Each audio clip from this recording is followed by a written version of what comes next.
नमस्कार, मैं सोनू पाठक स्वागत करता हूं आप सभी लोगों का द बिग बेंच के एक बड़ी कमाल के शो में जिसका नाम है कुछ तो लोग कहेंगे। डोनेशन। बेशक ये एक शब्द है लेकिन इसके दो पहलू हैं। एक पहलू कहता है कि इस देश में डोनेशन की वजह से लाखों अनाथ बच्चे पल रहे हैं, लाखों विधवा औरतों को सहारा मिल रहा है और लाखों बेसहारा बुजुर्ग 2 वक्त का खाना नसीब कर पा रहे हैं। तो एक पहलू यह भी कहता है कि डोनेशन की वजह से ही इस देश में लाखों एनजीओज भी चल रहे हैं जो करोड़ों का पैसा ब्लैक से व्हाइट करने में दिन रात लगे हुए हैं। तो द बिग बेंच पर बैठ के कहना गलत नहीं होगा कि इस देश को जितना नुकसान डिस्क्रिमिनेशन ने नहीं पहुंचाया उससे ज्यादा नुकसान डोनेशन ने पहुंचाया है और आगे भी पहुंचाएगा, क्योंकि डोनेशन की वजह से इस देश में कॉलेजेस में ऐसे डॉक्टर्स और इंजीनियर्स बन रहे हैं जो आने वाले समय में इस देश का क्या ही करेंगे। इस सवाल का जवाब ना मेरे पास है ना भगवान के पास। इस बात को और अच्छे से समझाने के लिए हम आए एक ऐसे डॉक्टर के पास जो डोनेशन देकर डॉक्टर बना और शहर में क्लिनिक चला रहा है। आइए मुलाकात करते हैं।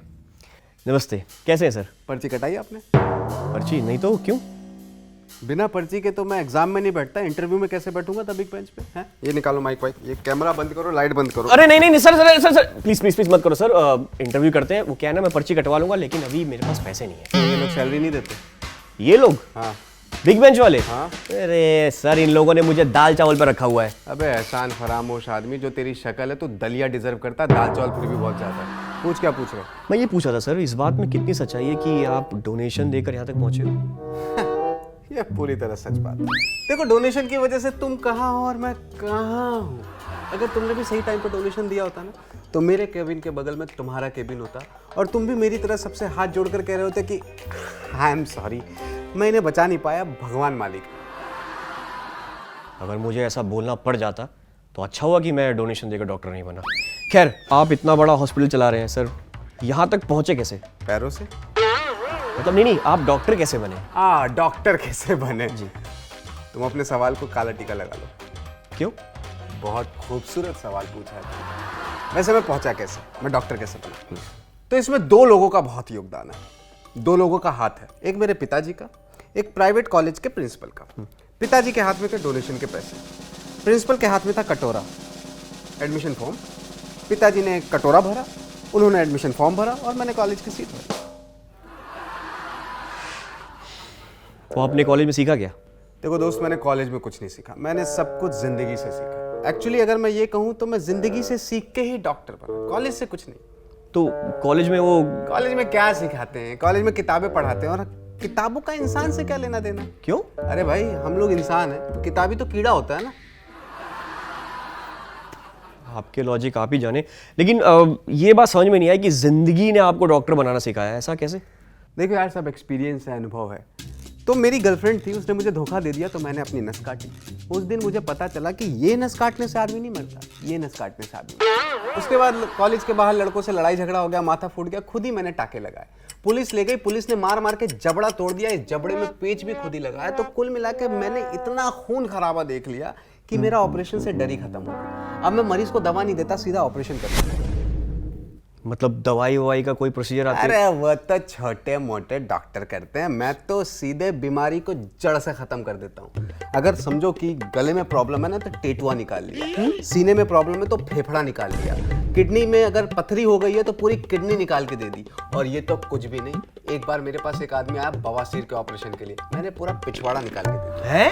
हाँ, पूरा पिछवाड़ा निकाल दिया?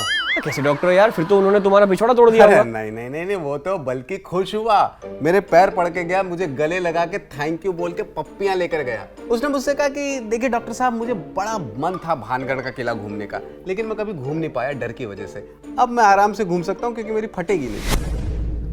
कैसे फटेगी? फटने वाली चीज को तो आपने काट के उनके हाथ में दे दिया। ऐसे आप ऑपरेशन करते हो किसी का? पिछवाड़ा निकाल के हाथ में दे दिया? अरे ये तो कुछ भी नहीं है, मैंने तो एक बार इतना भयंकर ऑपरेशन किया ना, खोसला जी आए थे अपने बेटे को लेकर हार्निया का ऑपरेशन कराने, मैंने पूरा हॉर्निया निकाल के दे दिया। है? पूरा? हाँ पूरा।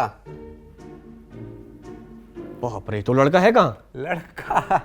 लड़का बचपन से घोड़ी पे चढ़ने के ख्वाब देख रहा था, डोली में विदा होके गया। फालतू डॉक्टर है यार। क्यों किया आपने ऐसा उनके साथ? अरे ये खोसला साला हॉस्पिटल का बिल नहीं दे रहा था, मैंने खोसला का पूरा घोसला ही निकाल दिया। पर एक बात बताऊं भाई, उसके बेटे की चिड़िया आज भी काम करती है। मतलब मैंने चिड़िया ली, मटके में फिक्स कर दी। अब जब भी आपको पानी भरना हो ना, ग्लास ले जाओ, चिड़िया के सामने लगाओ, पूरा ग्लास भर जाता है। एक मिनट, मेरा फोन आ रहा है, एक सेकेंड। हेलो। हाँ, नहीं मैं थोड़ी करूँगा। अरे शाकिब वेल्डर को बोलो, मेरे कॉलेज का ही है, डोनेशन नहीं दे पाया तो वेल्डर का काम कर रहा है। हाँ, उसको नाम बोलना मेरा, 10% डिस्काउंट देगा। हाँ ठीक है, चलो बाय। ये क्या था? ये मैंने एक ऑपरेशन किया था, एक आदमी के पैरों में मैंने सरिया डाला। तुमको तो पता है गर्मी कितनी ज़्यादा बढ़ रही है, सरिया घुटना छेद के बाहर आ गया। अब वो कह रहा है मैं काटूं, अरे मैं डॉक्टर हूँ, वेल्डर थोड़ी। शाकिब काटेगा। शाकिब कौन? शाकिब मेरा दोस्त कॉलेज वाला, वो डोनेशन नहीं दे पाया था तो वेल्डर बन गया बेचारा। तो आपने उसके पैर में सरिया डाला ही क्यों? उसके शरीर में आयरन की कमी थी। तो सरिया अरे तो लोहा ही तो आयरन की कमी पूरा करता है। कैसे फालतू डॉक्टर हो यार तुम। फालतू का एंकर है यार। अभी कोरोना आया था तो तुमने लोगों का इलाज कैसे किया? कोरोना में मैंने लोगों से कहा कि सोना खरीद के रख लो। कि कोरोना और सोना इन लोग का। अरे भाई बहुत सिंपल सा इलाज है कि जब घर में पड़ा हो सोना तो फिर काहे कोरोना। गुस्सा आ रहा है, बीपी की दवा लो तुम मुझसे। घर में पड़ा हो सोना। किस चीज के स्पेशलिस्ट हैं आप? बालों। हैं?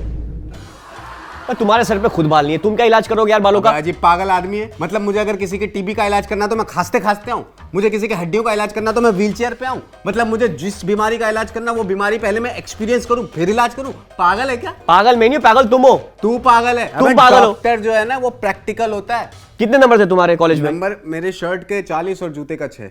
मैं कपड़ों का नहीं पूछ रहा हूं, मैं तुम्हारे एग्जाम का पूछ रहा हूं। अबे पागल आदमी, जब मैंने एग्जाम दिया ही नहीं तो नंबर कहां से आएंगे? क्या डॉक्टर है यार? तुमने एग्जाम नहीं दिया तो डिग्री कैसे मिली तुम्हें? मैं थर्मामीटर हूं जो मुझे डिग्री चाहिए। डॉक्टर हूं मैं, डॉक्टर। मुझे तो लगता है तुम्हारे पास में थर्मामीटर भी नहीं होगा। एक मिनट, जो बात पता नहीं उसके बारे में बोलना नहीं चाहिए। वो तो मैंने बिजली का बिल नहीं भरा था तो विभाग वाले आए, मीटर उखाड़ के लेकर थर्मा बचा, पर वो थर्मा मैंने अपने नाम के आगे लगा लिया, इसीलिए लोग मुझे डॉक्टर थर्मा कहते हैं। डोनेशन वाला डॉक्टर तुम्हारे पास तो वो भी नहीं है। वो कहाँ है, वो जो कान में लगाते हैं वो? अरे वो मैं अपने साथ 24 घंटे रख के घूमता हूँ। ये लो। ये गाना सुनने वाला ईयरफोन है। अरे मैं उसकी बात कर रहा हूँ, स्टेथोस्कोप की। अबे मैं क्या ज्योतिष हूँ जो मुझे स्टेथोस्कोप चाहिए? इसको होरोस्कोप बोलते हैं। हॉरोस्कोप उससे बोलते हैं जिससे जीवाणु विषाणु देखे जाते हैं। उसको माइक्रोस्कोप बोलते हैं। माइक्रोस्कोप उसको बोलते हैं जिससे चांद तारे देखे जाते हैं। अरे उसे टेलीस्कोप बोलते हैं। अबे टेलीस्कोप उसको बोलते हैं जिससे गांव में बच्चे फिल्में देखते हैं। उसको बायोस्कोप बोलते हैं। ठीक है, इतना गलत हूँ क्या मैं? ऐसे डॉक्टर है यार, बताइए। स्टेथोस्कोप नहीं है इसके पास, और बाहर बच्चे डॉक्टरी की पढ़ाई कर रहे हैं, उनका भी स्कोप छीन के बैठा हुआ है। कौन कराता है तुमसे इलाज? अरे बहुत सारे लोग अपॉइंटमेंट लेके लाइन लगा के ट्रीटमेंट कराते हैं। अभी कुछ दिनों पहले मथुरा से एक पेशेंट आया था, मैं उसका ऑपरेशन कर रहा था। हॉस्पिटल की और उसकी बत्ती एक साथ गुल हो गई। इधर उसके प्राण निकले और हमारी हंसी निकल गई। हंसी निकली? हंसी निकलने वाली बात ही थी। ब्रजवासी बन के आए थे, ब्रजवासी बन के पड़े हुए हैं। फ्रिजवासी मतलब 10 दिन से उनकी बॉडी फ्रिज में पड़ी हुई है। 1 मिनट, मर गए वो? तो तुमने उनके घर वालों को क्या बोला? बताया मैंने। उनके घर वालों ने पूछा कैसे है तो मैंने कहा ही जस्ट चिलिंग। तो बताओगे कब? मेडिकल इंश्योरेंस का पैसा मिलने के बाद। किसी से कहना नहीं। 10% तुम्हें भी दे दूंगा। बाहर लोग तुम्हें भगवान का दर्जा देते हैं और अपने काम देखो तुम, फालतू का डॉक्टर। एक आदमी एक्सपायर हो गया और तुम पैसा छाप रहे हो। तो एक्सपायर हो गया तो रोज एक्सपायर होते हैं लोग, कोई ना कोई एक्सपायर होता है। कल मेरे घर का शैम्पू एक्सपायर हो गया, उसके पहले मेरा गरम मसाला एक्सपायर हो गया, मेरा टूथपेस्ट एक्सपायर हो गया, तो क्या मैं रोता बैठूं? अबे डॉक्टर को प्रैक्टिकल होना चाहिए, इमोशनल नहीं। यही होता है डोनेशन वाले डॉक्टरों से इलाज कराने में, देख रहे हैं ना आप लोग। अबे तू क्या बार बार डोनेशन डोनेशन डोनेशन बोल के बेइज्जती कर रहा है? बे डोनेशन के नाम पे बड़ा सदगुरु बन रहा है। अबे डोनेशन ना दो तो कॉलेज में सीट नहीं मिलती, डोनेशन ना दो तो यूनिवर्सिटी वाले सर्टिफिकेट नहीं देते, डोनेशन ना दो तो म्युनिसिपैलिटी वाले आपको हॉस्पिटल का लाइसेंस नहीं देते, और डोनेशन ना दो तो सरकार आपको जीने नहीं देती। और ये बाहर जो एनजीओ की वैन खड़ी हुई है ना, एम्बुलेंस, इसमें भी डोनेशन का पैसा ब्लैक एंड व्हाइट होता है। मुंह मत खुलवा मेरा। Donation donation. तुम्हारे क्लासमेट्स कहाँ हैं? क्लास में इमोशनल कर दिया भाई तुमने। सुनो भाई, मेरे पास डोनेशन के पैसे थे, मैं डॉक्टर बन के लोगों की जेबें काट रहा हूँ। मेरे दोस्तों के पास नहीं थे। एक बेचारा मेरा दोस्त रुपेश, वो नाई बन के लोगों के बाल काट रहा है। एक मेरा दोस्त मनीष, वो किसान बन के फसल काट रहा है। एक मेरा दोस्त शारिक, वो पोल्ट्री फार्म खोल के चिकन काट रहा है। और एक मेरी धोखेबाज गर्लफ्रेंड शादी करके जैसे तैसे जिंदगी काट रही है। सेंटी कर दिया याद दिला के बाबा। मेरे क्लासमेट्स। हेलो, फोन कर रहे हो भाई? हाँ जी, वो आप डॉक्टर थर्मा के पास अपने पिताजी का इलाज कराने आए थे ना, मथुरा से? आपके पिताजी को एक्सपायर हुआ 1 हफ्ते से ज्यादा हो गया और ये डॉक्टर से पैसे छाप रहा है। तू आप आ जाओ, हॉस्पिटल आ जाओ। पागल, तूने क्या किया? वो लोग मथुरा वाले वो आएंगे ना, मेरी हांडी तोड़ देंगे, मेरी दही निकल जाएगी। मैं चाहता हूँ कि तुम्हारी हांडी टूटे। अरे भाई, मैं हाथ जोड़ के डोनेशन को फोन करके मना कर दे। मैं डॉक्टरी छोड़ दूंगा भाई। मैं बच्चा डिलीवरी छोड़, मैं माँ कसम फूड डिलीवरी शुरू कर दूंगा। उनको मना कर दे। अब फटीना अब प्रॉमिस? एकदम प्रॉमिस। बंद कर दोगे अपना क्लिनिक? माँ कसम 2 बार। किसी के जिंदगी के साथ नहीं खेलोगे? नहीं खेलूंगा। पक्का? एकदम। तो पीछे छुट जाओ, जाओ। कहाँ है वो डॉक्टर? अरे आप आ गए। अरे आइए आइए, इधर आइए, इधर आइए, इधर आइए, इधर आइए, इधर आइए। ये रहे वो डॉक्टर साहब पीछे। इनको ले जाइए और अच्छे से इनको कूटिए। साले धोखेबाज गद्दार, धोखा दे दिया तूने मुझे। मैं यहाँ से निकल के भगवान कसम भगवान से इतनी प्रार्थना करूंगा कि तुझे इतनी गंदी बीमारी हो जिसका इलाज सिर्फ मेरे पास हो और फिर तू मेरे हॉस्पिटल में आए, तब मैं तुझे बताऊंगा कि मैं क्या चीज हूँ। चलिए भाई साहब, 1 मिनट वहां छोड़ के कहीं भी मारो, बजरी पे ले चल के मारो। अकेले मारना किसी को बताना नहीं। तेरे को तो मैं छोड़ूंगा नहीं मैं साले। अरे जाना सर, अच्छे से कूटना इसको। डोनेशन का डॉक्टर। देखा आपने, सुना और शायद समझा भी होगा। ऐसे डॉक्टर कैंसर का क्या ही इलाज करेंगे जो खुद समाज के लिए कैंसर बने घूम रहे हैं। अफसोस की बात यह है कि एक तरफ कोटा में स्टूडेंट सुसाइड कर रहे हैं क्योंकि उनका डॉक्टर बनने का सपना पूरा नहीं हो पा रहा, और दूसरी तरफ ऐसे डॉक्टर्स जो डोनेशन देकर फेक डिग्री लेकर क्लेम करते हैं कि वो डॉक्टर हैं और दूसरों के मेडिक्लेम पर अपना धंधा चला रहे हैं। तो द बिग बेंच पर बैठकर मैं बस इतना ही कहना चाहता हूं कि ऐसे डॉक्टर किसी का भी इलाज नहीं कर सकते।